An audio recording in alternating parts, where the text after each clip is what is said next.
Hey, welcome back again. We are working through the book, The Story. So the story is an abridged Bible, so it's a shortened version of the Bible, like one-fourth of the Bible, with little interstitials in between it.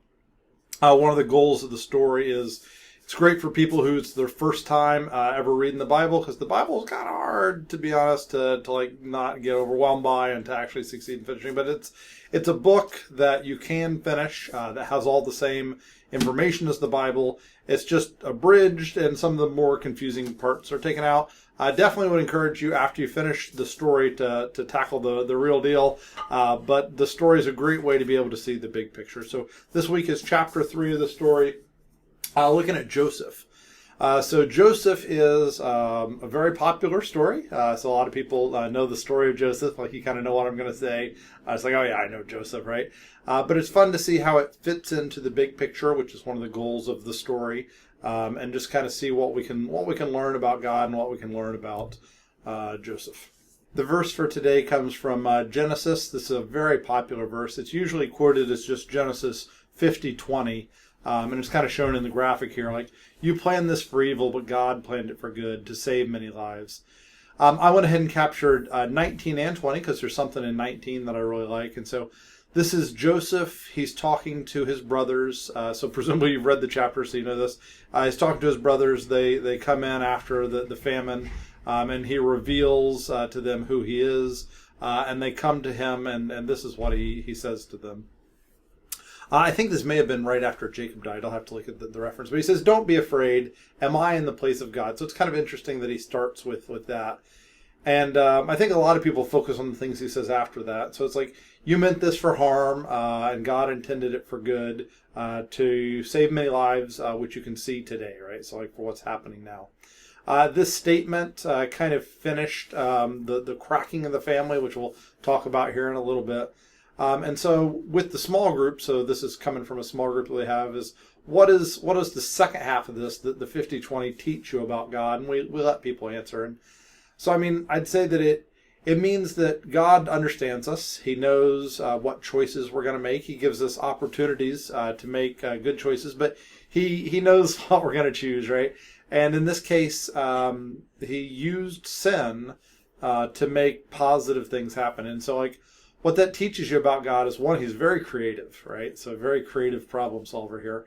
And two is, don't be surprised if something good comes from something that's evil, right? So like somebody does something bad, or like, I don't know, like dictators and countries comes to mind.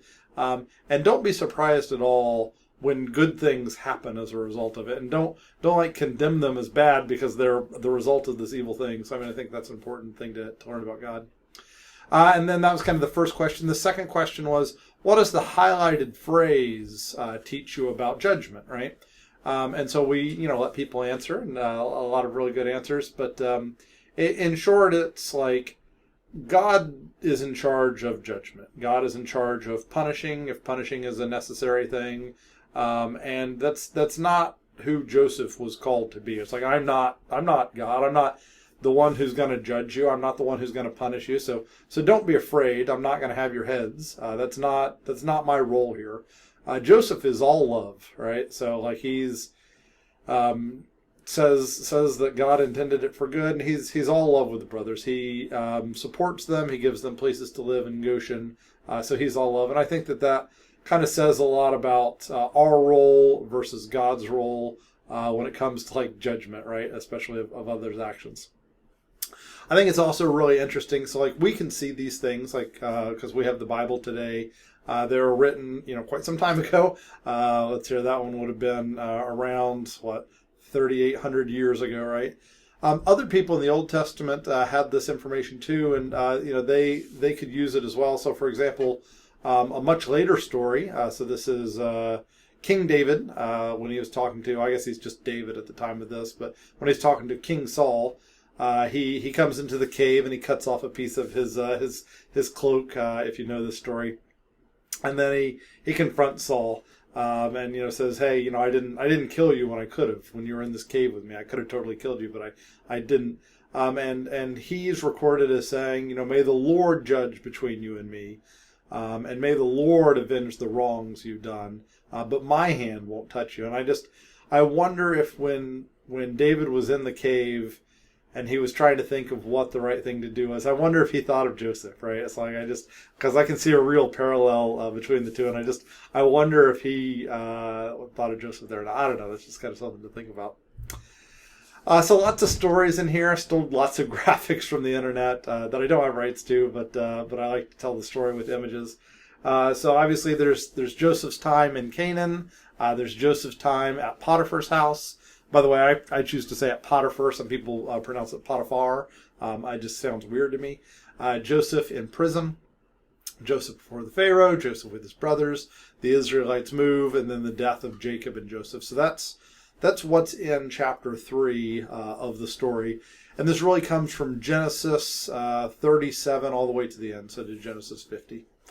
What I want to do, and then there's the breakdown of the same information like chronologically. So it's interesting that in the Bible there's a lot of these relative dates. I won't go through and read this all here, but it's interesting to look at his life with when these things happen.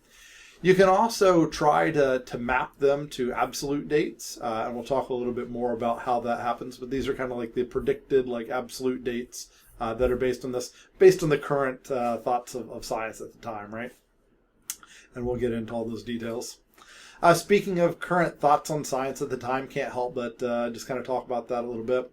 In an earlier video, I talked about different proposals for an early Exodus and a late Exodus, and different people were thinking about it.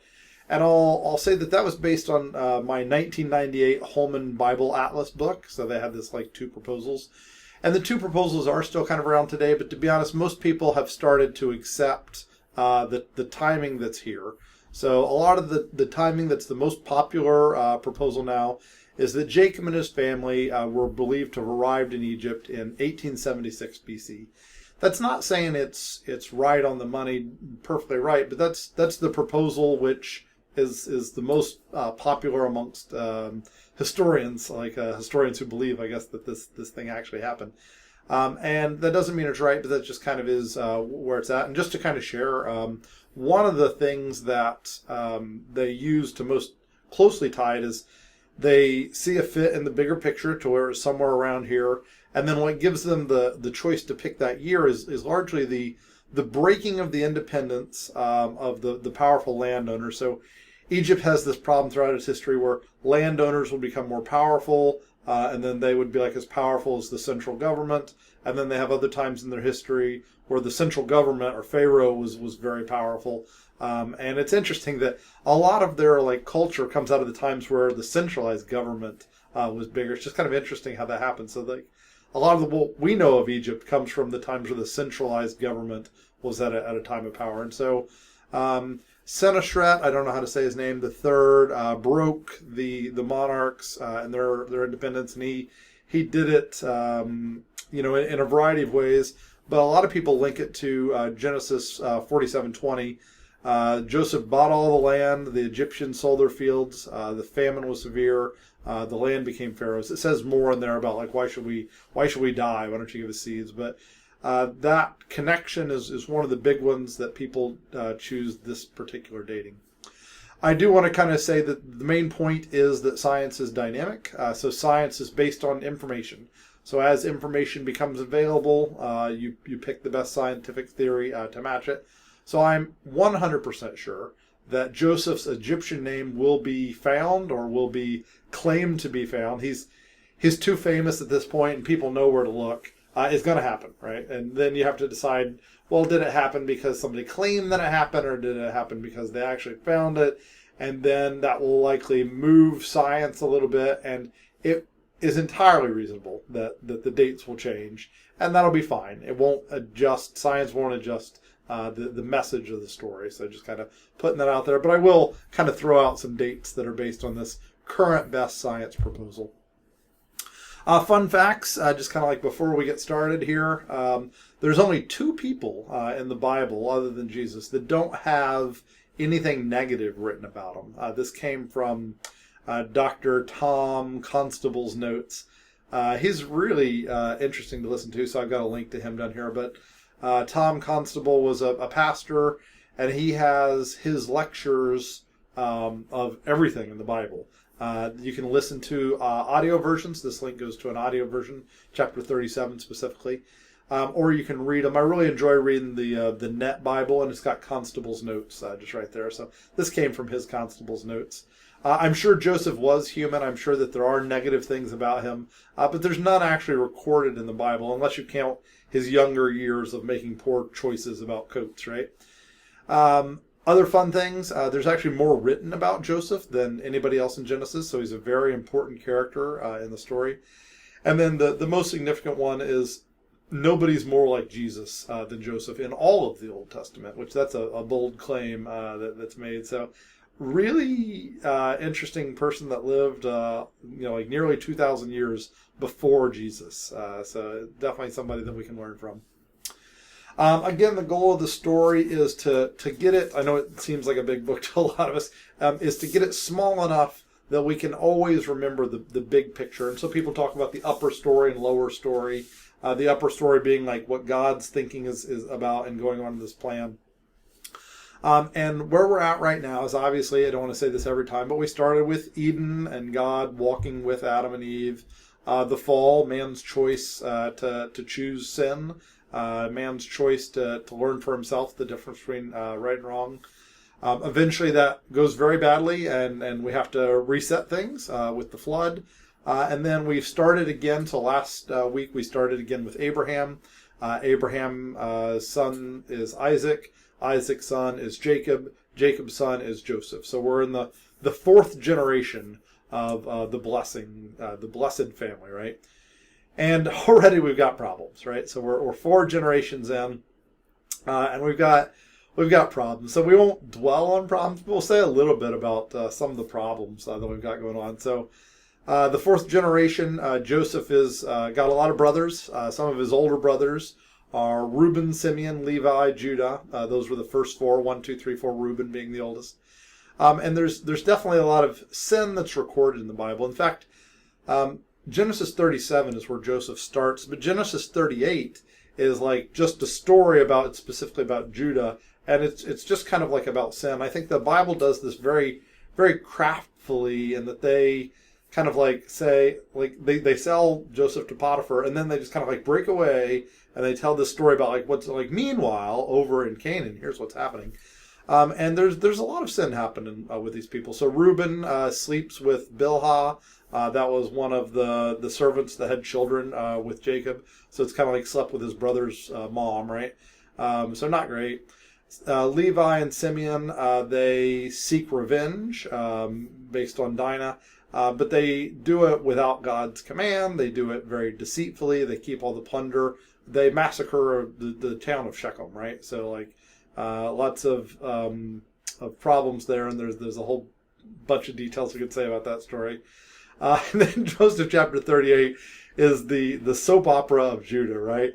And I'd say the most important thing to note here is that the Bible is, like, what is the Bible? So the Bible is a history of the people, like written by the people that's God inspired, right? And so God did not command the actions of Judah in this story. This is just a history of the people. And like a lot of the time sins get recorded in the Bible just so that we know that people are people. And Judah, just to share, Judah is the royal line. So Judah is the father of Boaz and Jesse, and he's the father of King David, like the grandfather of the lineage. And then King David, as you know, is in the lineage that leads to Jesus, right? So this is the path that Jesus is on. It comes through Judah in the story. The story, I won't tell the whole thing. Go read Genesis 38, but it's and his wife Tamar, and dies, and Tamar's married to Onan, as was the custom at the time. By the way, customs doesn't mean that's what God wanted either, right? So customs. So, for example, Jacob had 4 wives essentially. Well, 2 wives, 2 slaves. I mean, what's adultery, right? Like, I mean, this is not God's will, right? These are just what these people in history did, right? Tamar, after Onan died, by their custom, should have been married to Shelah. Sheila, once it got old enough, Judah didn't want to marry off Sheila because the other two had died. He didn't want to marry them too. Tamar pretends to be a prostitute, sleeps with Judah. Judah sentenced her to death for prostitution, and then he realizes that it was actually with him that it happened. And at any rate, they're twin boys. One of them is Perez, which is the grandfather of Jesus. So the family's got issues. That's all I'm getting at, right? So there's sin that's happening in the fourth generation. As we kind of saw, like Adam and Eve, like pick the apple. From the apple, the next generation was, Cain killed Abel, right? And so like sin snowballs pretty quick, right? There's other problems of famines coming. There's problems of like, Egypt nearby can militarily attack. Lots of problems. But there's one problem in particular that I haven't mentioned yet that's actually the biggest problem. And the biggest problem is division within the family, right? And so division within the family, you could say, I couldn't help but grab a picture. This is in Encanto, the movie. It's like there's a crack in the family, right? Is kind of the parallel joke here. So it's modern to our times, right? So the crack, you could say that it started with Abraham, with Hagar and Ishmael versus Sarah and Isaac. But really, I'll say it starts with Isaac, right? So the question that we had for the group is what did Isaac do to start this crack? And, we let people answer. But, Isaac he favored Esau. So he loved Esau. He cared about Esau. Esau was the firstborn. Esau was the hunter, and he favored him. And Rebekah favored Jacob. So Jacob was the stay-at-home person who did not do these manly things that Esau did. And when Isaac came to give the blessing, he was tricked, of course, by Rebekah and Jacob. And there's cracks in the family that come from favoritism. Jacob, having like been the unloved child, turns right around and does it even worse to the next generation. He loved Rachel and disliked, perhaps even the word hated is appropriate, Leah. And there's stories of them like buying with mandrakes a night of sleeping with Jacob and some things that God did not condone or approve or say was the right way to live life, right? So a huge fracture in the family. Whenever he meets Esau, he puts like Leah out front, and then like he keeps him and Rachel and Joseph back, right? And Joseph also continued to push this fracture. So in Genesis 37, it's mentioned in the story as well. He wore the coat, right? So he wore this coat. He submitted a bad report about his brothers, and I'm sure they deserved it, right? We see some of the things they did. But like he kind of liked his position of authority is the picture that's painted here. And that's just going to push the fracture more. Constable phrases it as that Leah was hated and her sons were hated, right? In every case, it causes huge problems. And so that's kind of what God's got to deal with in his plan. And so he's flooded the earth once. He's pressed the reset button once, and he's promised that he won't do that again. So God's got to solve these problems. And he doesn't take away people's free choice. He works with our sin to cause things for good. And so what's God's next move? And I think it's awesome. With my younger group, I had like a sheet of paper. Maybe I'll grab a sheet of paper, right? But this fracture started with Isaac and then Jacob, and then Joseph pushes it. And what's God do? What God does is God pushes it over the top, right? And so God gives Joseph a dream about 11 stalks, wheats of stalk, bowing down to him. And he tells it to his brothers, right? Which is awesome. And so God provides the final straw, pun intended, right? Provides the final straw in this fracture to really break them apart, right? And it's so creative of a solution to a problem to push the problem over the top. And these dreams are very, prophetic. I'll think of it later. They tell a lot about what is going to happen. They're true dreams. They were given by God, clearly. But God gave them at this time to cause his will to occur, right? And so Joseph, already wearing this tunic that sets him apart, it makes him like be the blessing, exempt from heavy work, tells this dream to his brothers. And then the next thing God does is he does it again, right? So it's like, hey, we didn't quite get a crack far enough. Let me get out the sledgehammer. Here's another dream. And this one's going to include Jacob and his wives as well. Maybe I did that reverse, Jacob and his wives as well. Even they're going to bow down to him. And there's also kind of like a reference. The first one was about food, and the second one he's like lifting them up, right? So all of these things are important, and Joseph thinks about them whenever he meets his brothers again later. But this pushes the brothers right on over the top. And so that's the big picture of that sets the stage for this story. The things I'm supposed to do, so I like to set the big picture first. I kind of got into little details there. I didn't really mean to, but that's the big picture of God's got problems. But with all these stories, what I enjoy doing is I enjoy looking at where it falls with the timeline, the characters, the authorship, and the location. So that's actually what we're going to do next year. So timeline. So again, we've kind of talked about timeline some already. It's based on the proposal of the Jacob and his family in 1876 is when they came.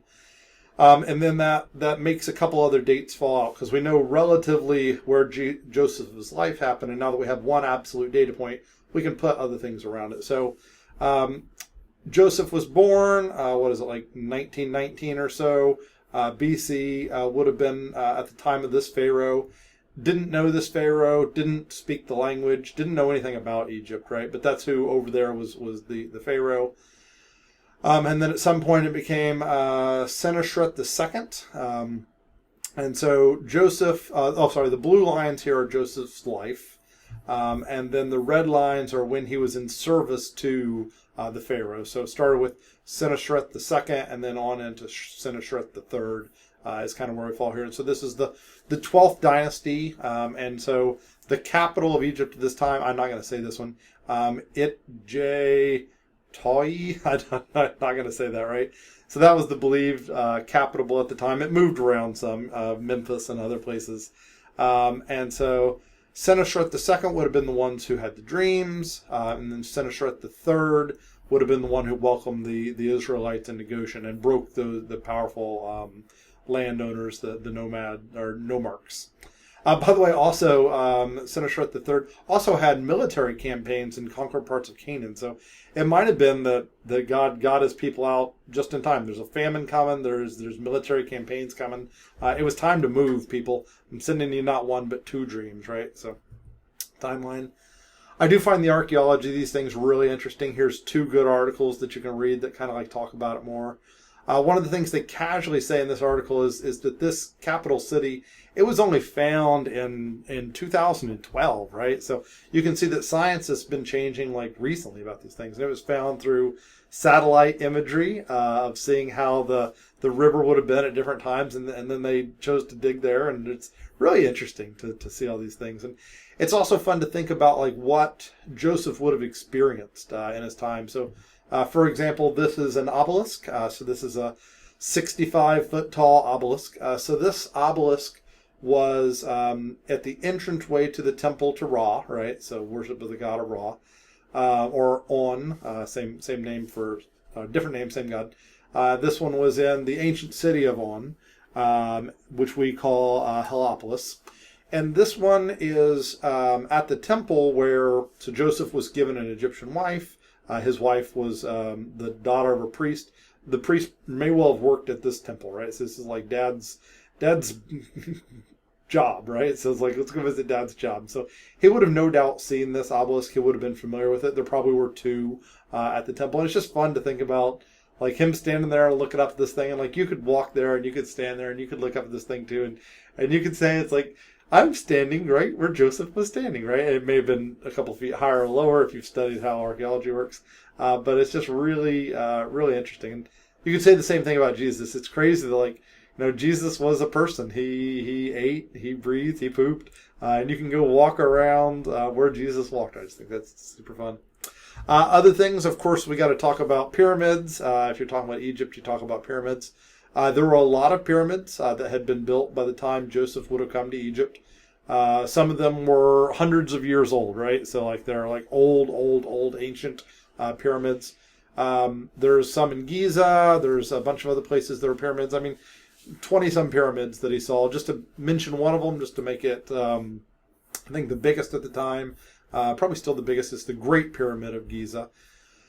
756 by 756 at the base. I do feet because I'm in the U.S. Height of 480 feet. So like a 48, 50 story tall building here. I know we build 100-story tall buildings now, but this is pretty darn big. Compared to like the Statue of Liberty, which comes in at like over 300 feet, it's like way smaller, right? And nowhere near the volume. Joseph was about 30 miles south, again, miles from one in the U.S., about 30 miles south of this. I'm sure that he rode a chariot at some point to go see the pyramid, right, in his administrative duties. He traveled the land. I'm sure he would have been familiar with a lot of these pyramids. The one that he probably saw on a more regular basement is probably the pyramid of Senusret II. So it's kind of the one that was like being built on and worked on at the time he was there. It was probably very close to where he lived and worked, right? And he may have seen it every day. Who knows, right? This is what it looks like now. I'm sure it looked much more like a pyramid in Joseph's time. About the third of the height of the Pyramid of Giza, but still an impressive pyramid out there on the hill, right? Just can't help but think about timeline and history and things like that. So little tangents there. Authorship, also a good thing to think about. So the Bible is, Tim Mackie always makes a big deal about this. I included a video to Tim Mackie. It's a book written by people, inspired by God, wrote things that were given to them from God. But it talks about the history and times of these people. And we get to read it and we get to learn about these things, which is really great. So accredited to Moses, since it's part of one of the first 5 books, because he was the one who collected and wrote down these stories. This was at God's command, by the way. So he said, write this on a scroll as something to be remembered, right? And make sure Joshua knows about it too, right? So Moses gets authorship credit for it, but really almost all of the story would have only been known by Joseph, right? So Joseph is the author of Joseph's story. And he told the story, I'm sure, to his 12 brothers and other Israelites. He didn't live with them, by the way. They lived in Goshen. He stayed in the capital, right? But I'm sure that they knew the story. They got a lot of the details over time. And they knew the facts, Jack. 400 years in the time of Egypt, people of Israel told to Moses. Moses grew up knowing these verbal stories, and he wrote them down. Tribes and Scroffits definitely modified them some and kind of like added little bits here and there up until like 700 to 900 BC. And then from that point on, it stayed very static, right? So it's kind of the authorship. But it's important to know how this story got to us. Characters, obviously, Jacob, Leah, Rachel, they were kind of in the last one. The 12 brothers are more directly in this one of which is Joseph. A little bit later, Joseph's 2 boys, Manasseh and Ephraim. Obviously, Potiphar and Potiphar's wife. Potiphar's wife has a name in some other sources. It's not in the Bible, but there's her name. I'm not sure if that means much to me. But they're characters in this. The pharaohs, especially Senusret II and Senusret III, are characters in this story as well. Senusret II, science thinks that's the one that would have been mapping to who had the dreams, and then Senusret III would have been the one who gave the Israelites land in Goshen. Again, that's if the current facts match up right, then that's what we think. But if they move, they move. That's no big deal. The characters of Joseph's family, obviously, his 2 parents are known.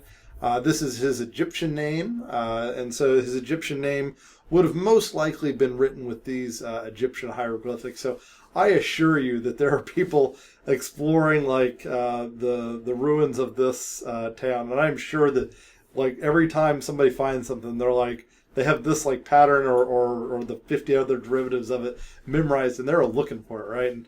And somebody's going to find it. It's just a matter of whether it's accurate or not when they do. So he was given a wife whenever he was made second in command. This is her name. This is her dad's name, which is really similar to Potiphar, but a different person, right? And then there are 2 boys that we know of, Manasseh and Ephraim, right? Locations, the story starts in Hebron. So Jacob was living in Hebron at the time. They would move around some from Beersheba to Hebron depending on the time of year. Other things in the story. So when Joseph goes looking for his brothers, they're up in Shechem. What is like 50 miles north, right? Pretty far away, to be honest. Maybe not 50, maybe like 40 or 35. But pretty far away. That wasn't uncommon to take the sheep and the goat different places. Got to Shechem. Probably took him a day or two to get to Shechem. Said they weren't there. They were up in Dothan. So I mean, he's 2.5, 3 days travel from home at this part. Pretty far away from dad and home. Dothan is where the brothers decide to throw him in a cistern. They decide to kill him one point, but then decide against it. The traders, the Ishmaelites, the Midians, they come along this route, buy him for the 20 shekels of silver. They take him to Egypt, and it turns out that we believe that they took him probably to the capital, which is where Potiphar purchased him, probably for more than 20 shekels of silver. So that's the location.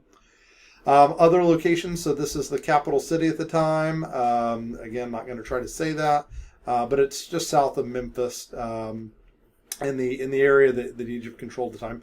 Like I say, 35 miles south of the Great Pyramid. So they took him here to sell him. And then other important locations, Goshen. This is the area that the Israelites moved to.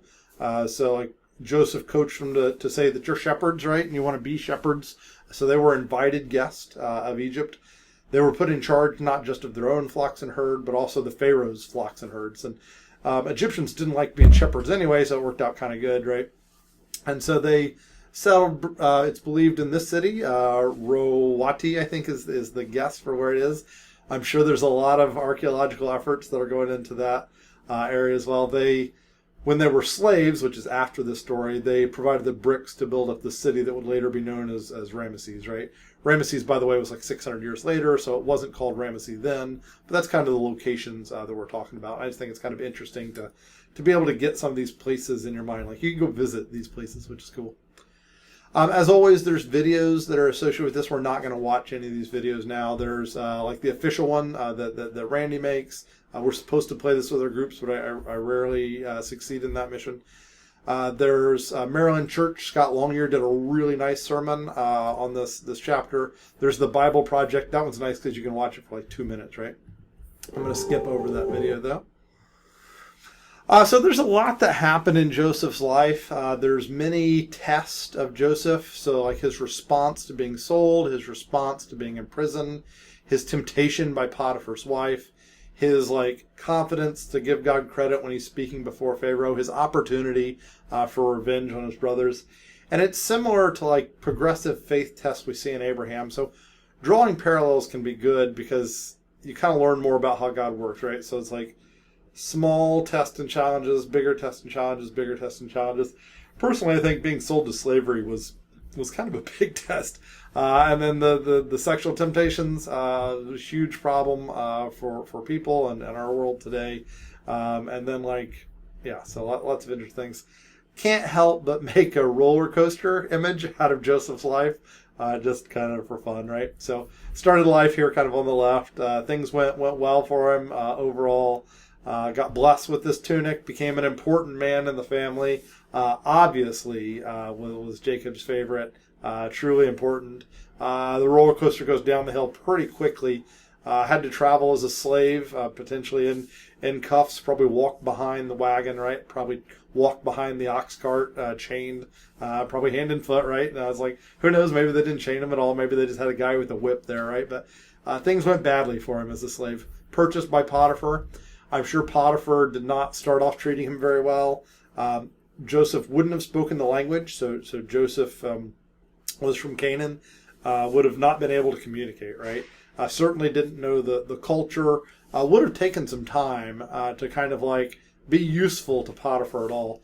Eventually learns the language, learns the custom, learns how to like write and do arithmetic as the caretaker for things, presumably as well. Maybe not arithmetic, but eventually raises to the point of being in charge of Pharaoh's house. So this time of slavery was an important time for Joseph.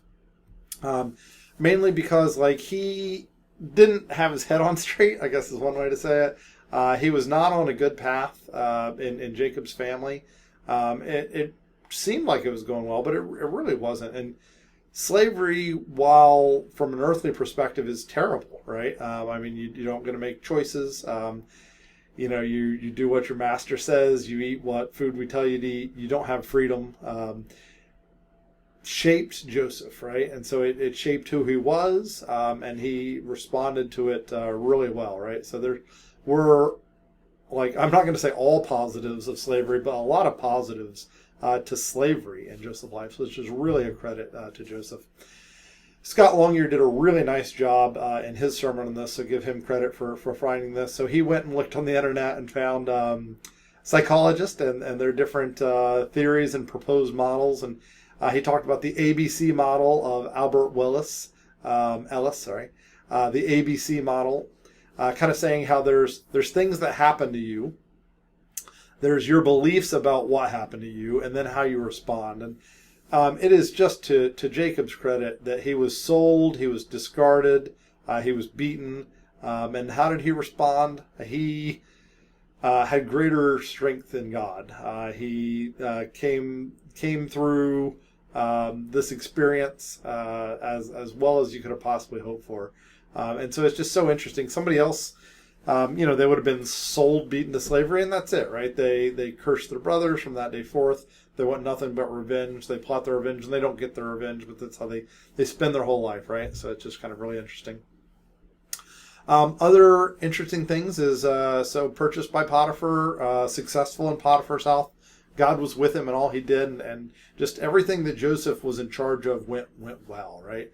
He learned the language, he learned the culture, and it was really a stepping stone for Joseph's preparation for what he would be called to be. There was another problem, though. God's always got problems he's got to deal with. Joseph is useful to Potiphar, right? He is the only thing Potiphar worries about is the food that he eats, right? So that's it for Potiphar. And so Potiphar wouldn't have let Joseph go, right? It's like if a neighbor had tried to buy Joseph, he'd just say, no way, right? So there was almost no way Joseph was getting out of this situation until enters Potiphar's wife, right? And so how did God deal with this problem? God put in a situation with a way out, right?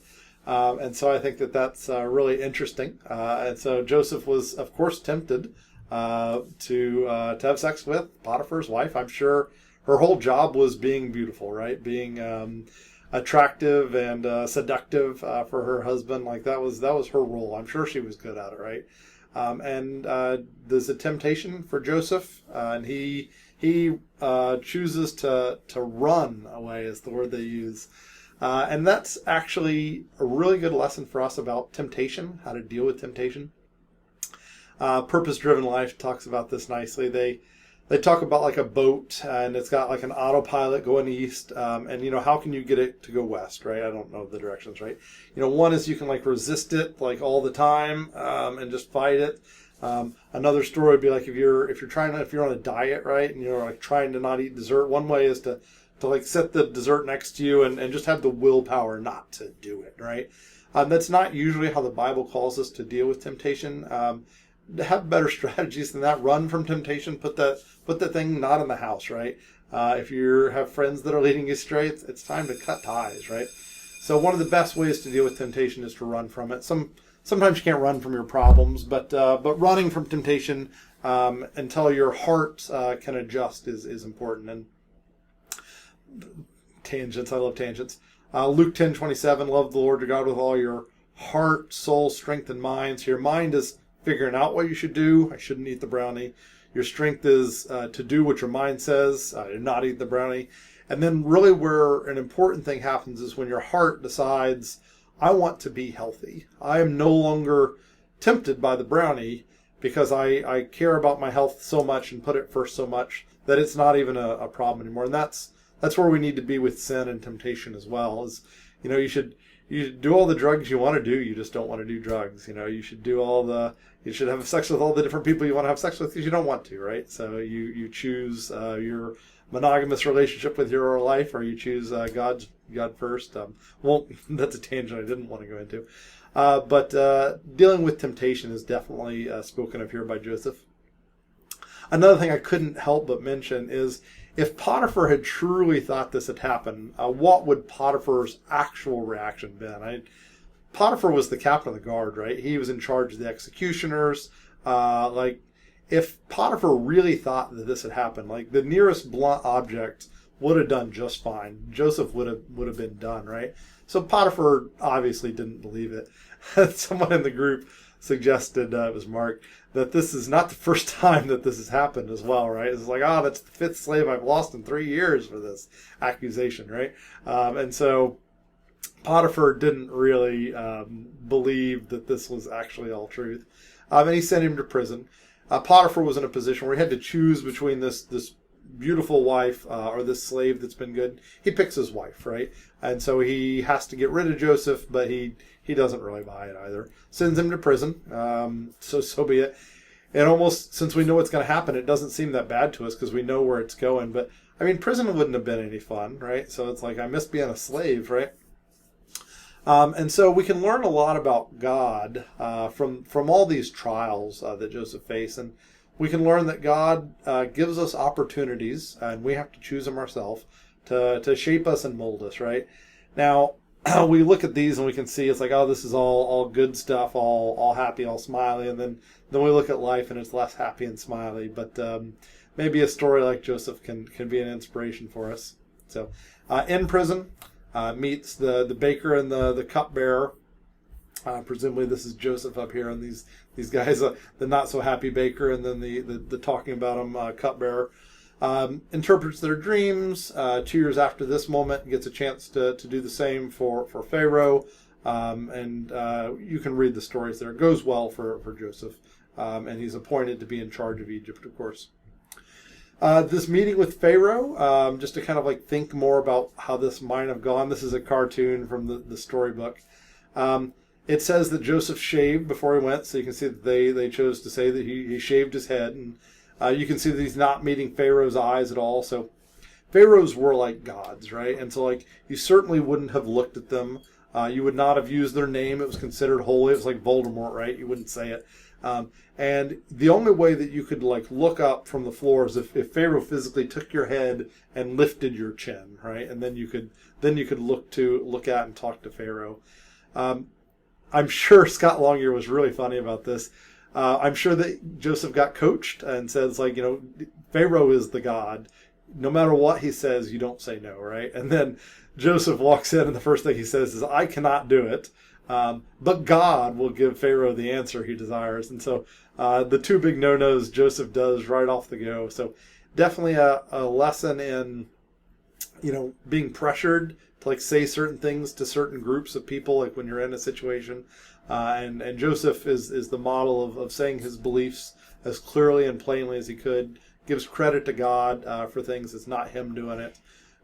In fact, God had given Joseph this gift, and he makes it clear that like this is God who's doing it. Fun little tangent, just because I like fun little tangents. In the box here, this Pharaoh, we always call him Pharaoh. There's no name given. In fact, science has gone to great lengths to try to figure out what was the name of this guy. And so how do you respond to a non-believer who would use that as evidence that this is a fairy tale, that this is a myth, right? Like how would you respond? And we talked to the group about it, and some answers are, historically this is why it makes sense, and some of the answers were, I don't know the answer to that question, but this is how I believe, and this is why I believe it's true. And so you can kind of have the like the emotional answer or like the knowledgeable historical answer. It doesn't necessarily matter which route you go, but I'll say that Peter calls us, this is Peter 3:5, to always be ready to give an answer for anyone that asks you for the hope that you have. So you should be ready to respond to as many of these questions that'll come up as you can, right? And by the way, I went looking for this on the internet. It was not hard to find. So I found one forum that said why doesn't it say Pharaoh's name in the Bible, right? Here's the link to it, right?